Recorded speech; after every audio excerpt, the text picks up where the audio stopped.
Our next teller called Asheville and Western North Carolina home until love swept her away to Tennessee. She recently retired after 40 years in human services as a therapist and has a diverse background from tree farming to a doctorate in ministry to discovering her Jewish roots. Welcome, Dr. Catherine Yael Serota, to the stage. Good evening. Do you all know what a varmint is? Well, you could call it many things, but a varmint's just basically an animal behaving badly. And the story I have tonight features 3 varmints, and each one behaves worse than the one before. My story is called Jack and the Varmints. It's a story collected and published by Richard Chase. Well, Jack was going about the county one time, not doing much, just ambling along. And he come to a place where a man had been riving out boards for a roof. He picked up a little thin piece, not good for anything, pulled out his pocket knife, and he started whittling at it. Pretty soon, he whittled him out a little paddle.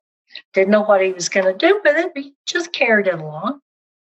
Well, pretty soon he come to a place in the road that had a wide, muddy spot right in the middle, the kind of spot where the little blue butterflies congregate to drink. Well, Jack crept up on them slow, and he brought that paddle down with a slap whack. And then he counted how many he killed. 7. Walked on a little bit longer, come to the blacksmith shop.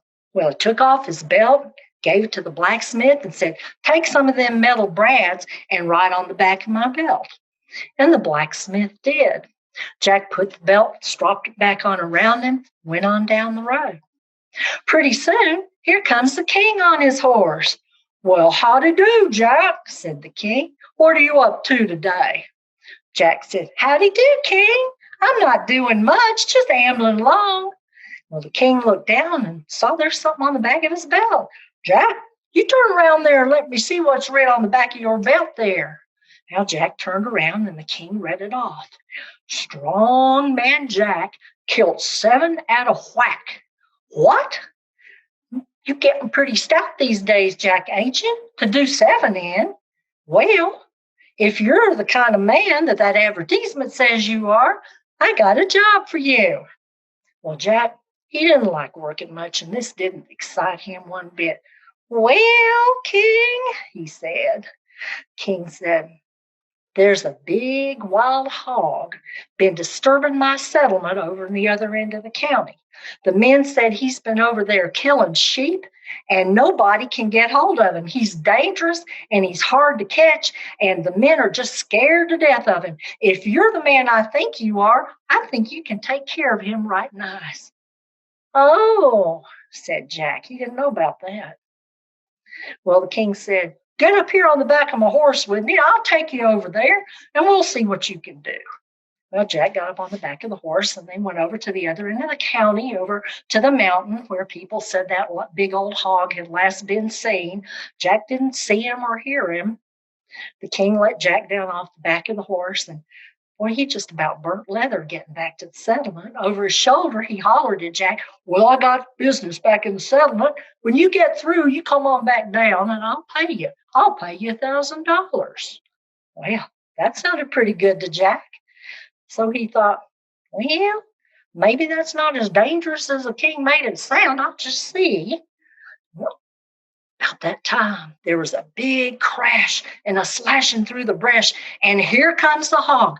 Jack couldn't believe his eyes. He was big and ugly, had 2 long tusks coming out like that, and a great big old snout, and there was saliva dripping from his tusks, and he looked at Jack, and Jack looked at him, and he took off running right through the trees, whippity-cut, whippity-cut, whippity-cut, and that big old hog was right behind him. The faster he ran, the big old hog still was gaining on him. People say that Jack was taking 15-foot leaps for every step, but that hog was still a-coming. Well, Jack ran out of the woods, looked down the hill, and there was an old waste house sitting down there in the field, and he made for it as fast as he could scamper in through the door and climbed up the back wall. Well, he sat on the top log and looked down at that old hog who had his 4 feet on the bottom log, looking up at Jack. He really wanted Jack Jack jumped down to the outside, ran around, shut the door, and propped it closed with a timber right quick. And that big old hog tearing around inside that waste house. Well, Jack got a stick and he poked at him, and he saw that the hog couldn't get loose. So he pulled on back to the king's house. Well, Jack, what'd you see?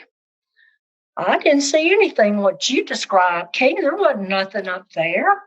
Well, I can't believe that. Everybody says you go up there, that old hog just comes right for you. Well, what did you see, Jack? Well, I just saw this little old boar show, kind of friendly. Kept after me, though. I shoot it off a couple of times, but it kept on coming, just nudging me and bothering me.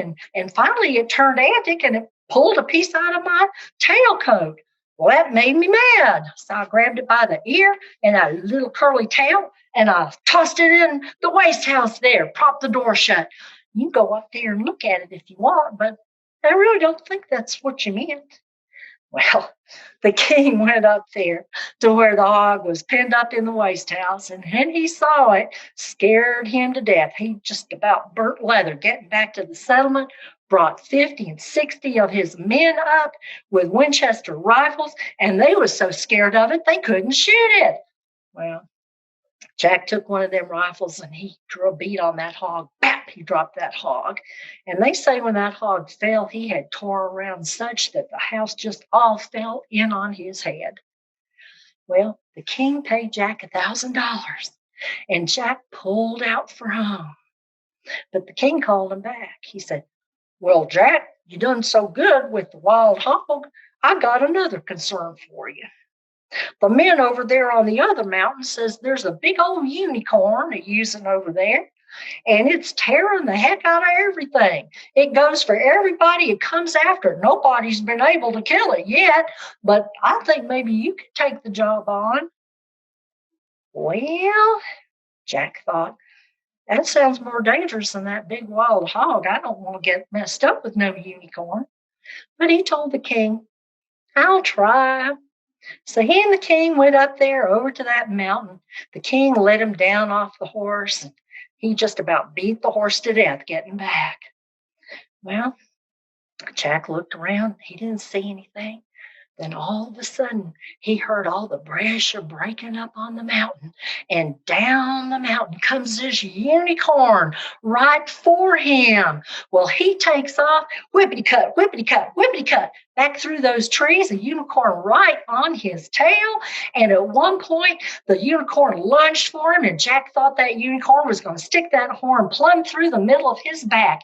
He bounced back around a white oak tree, and the unicorn lunged again and stove his horn right through that tree. Got it stuck fast.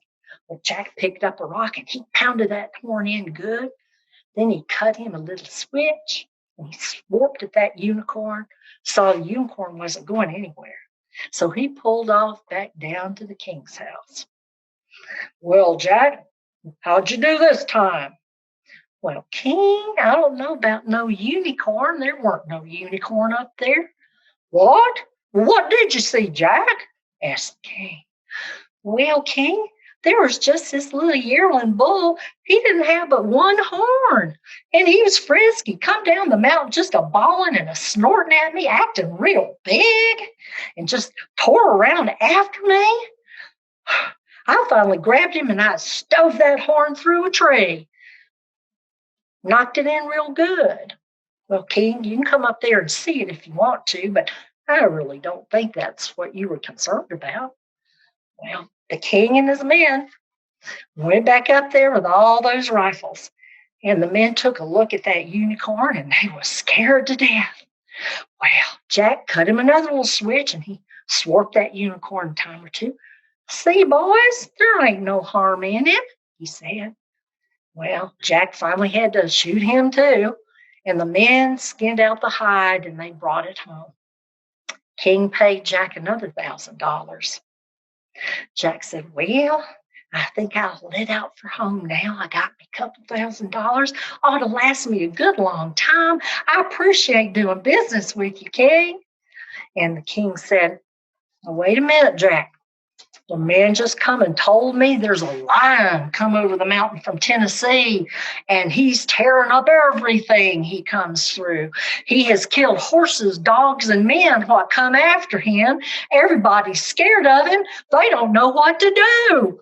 But Jack, I told them about you, and they made me promise to send you. Well, this was a horse of a different color to Jack. And he thought, well, I don't know about this. This sounds awful dangerous. And he said to the king, well, king, I got to be getting home. They worry about me if I don't get home by supper. And what's more, my daddy's out there cutting tobacco and he needs me awful bad. Well, the king said, Jack, I really need you to do this for me. I need you to get shed of this old lion. I'll pay you $2,000. I'll pay you $1,000 down now and $1,000 when you come back. Well, don't see how it's likely I can turn that down, King. So King put Jack up behind him on the horse, and they went over there to the far side of the county where that lion was a-using. King put Jack down off the horse, and I mean he burnt the leather this time getting out of there. Jack called out after him, King, I don't see or smell that lion. And the king said, Jack, when that lion sees you, you'll smell him and hear him sure enough. Well, Jack was thrashing around there in the thicket, trying to get out, trying to get home. He had already decided he wasn't going to take that lion on. And here it came down the mountain, roared so loud it jarred the mountain, came down at him in a fury. It was breaking trees, busting up logs, and rocks were being cloven right in two. The lion came for him. Jack didn't have time to run or think about which way to turn. He scrambled up the first tree he come to, skin squirrel up it right to the very top. He looked down at the lion. The lion looked up at him. He was growling in a sliver. He sniffed up the tree at Jack. And then he commenced to gnawing the tree in half. The tree shook, almost shook Jack out of it. It was a world to see the way how the splinters and the bark was just a-flying everywhere.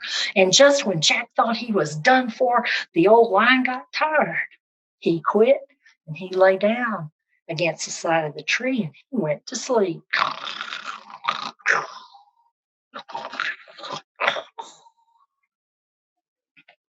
When Jack's heart stopped beating so fast, he allowed as how he might be able to slip down that tree and get away before the lion woke up. So he started going down slowly, slowly, slowly, slowly. He kept his eye on the lion's eye, and he didn't see when he put his foot down on a prickly snag. It popped with a crack, and Jack went sliding down the tree and landed astride of the lion's back. Well, I'll tell you, that old lion woke up then and he started growling and roaring and he started running. He was trying to get Jack off of his back, and Jack had his hands stowed up in that lion's mane trying to hold on. And down the hill they went. They got onto the King's Highway, and before they knew it, they were sailing around and around and around the courthouse. People were running and jumping into stores, and they were skinning up trees. Everybody was screaming and hollering. There was just total chaos, and the men with the guns come running, and they tried to get a bead on the lion without hitting Jack, and finally one of them got him and tumbled that lion up. Well, Jack got up, brushing the dirt off of him, and here come the king. Well, Jack, you done killed your lion. Well, King, I'm mighty mad. What you mad for? You got the lion. I'll give you 2,000. King, I wouldn't have took 3,000 for this lion. I had him up on the mountain, gentling him up. I was going to bring him down here for you and give him to you for a riding horse. But these here men have done killed your lion. Well, the king gave it a thought, and then he got mad. He raised a rumpus with the men. Now, men, you got to collect your $3,000 amongst all of you and pay Jack for killing our lion. Well, this is about the end of the story. Jack had a whole bunch of money in that pocket of his coveralls. He set off back home, and last I heard of him, he hadn't worked a day yet and he was still rich. Thank you. Thank you, Catherine, for another story from your diverse and amazing repertory.